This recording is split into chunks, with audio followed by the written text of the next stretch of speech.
লগতে আমাৰ সামাজিক ন্যায় আৰু সবলীকৰণৰ মন্ত্ৰী বিশ্বজিৎ হাজৰিকা ডাঙৰীয়াই যিখিনি কৰিলে সেইখিনি আমি আজি আটাইতকৈ আনন্দিত হৈছোঁ। জাতিটোৰ কাৰণে যি ঘোষণা হিচাপে থাকি যাব নালাগে। আমি আজি 10 টাকৈ দাবী আমি যি জনাইছিলোঁ, শেহতীয়াকৈ আমাৰ যোৱা 17 তাৰিখে যি মুখ্যমন্ত্ৰী আমাৰ সামাজিক ন্যায় আৰু সবলীকৰণ মন্ত্ৰী মহোদয়ৰ আমাৰ কাৰ্যালয়ত, সেই কাৰ্যালয়ত 10টা দাবী যেতিয়া আমি উপস্থাপন কৰিছিলোঁ, তেওঁ সেইখিনি কাম আমাক কৰিম বুলি কৈছিলে। আৰু আমাৰ বিশ্বাস আছে যে মুখ্যমন্ত্ৰী মহোদয়ৰ লগতে আমাৰ সামাজিক ন্যায় আৰু সবলীকৰণ মন্ত্ৰী মহোদয়ে এইখিনি কাম আমাক অতি কম সময়ৰ ভিতৰত কৰিব বুলি আমাৰ বিশ্বাস আছে। আৰু আমাৰ 13 টাকাৰ সংগঠনত আমি বিশ্বাস ৰাখিছোঁ। আৰু আমাৰ যি দাবী আছে, আমাৰ 100 কোটি টকা আমি দাবী জনাইছোঁ, যাতে প্ৰতি বছৰে 100 কোটি টকা অনুসূচিত উন্নয়নৰ নামত ধাৰ্য কৰিব লাগে। আৰু জাতিটোৰ উন্নয়নৰ ক্ষেত্ৰত আমাৰ যিখিনি মানুহ আজিলৈকে ভূমিপত্ৰ পোৱা নাই, আমাৰ ষ্টেট লেভেল কাষ্ট স্ক্ৰুটিনি কমিটিজনে অনুসূচিত জাতি যিখিনি আমাৰ প্ৰমাণপত্ৰ যিখিনি আজি বিসংগতি আছে, বিসংগতি সমূহ দূৰ হ'ব লাগে।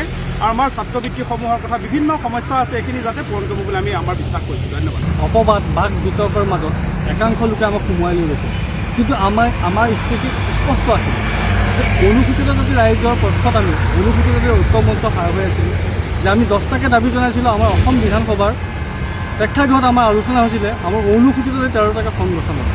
আৰু সেই আলোচনাৰ মৰ্মে আজি মাননীয় অসমৰ মাননীয় মুখ্যমন্ত্ৰী মহোদয় আৰু সামাজিক ন্যায় সবলীকৰণ বিভাগৰ মন্ত্ৰী মহোদয় আজি আমাৰ অনুসূচিত জাতি উন্নয়ন পৰিষদ ঘোষণা কৰিলে।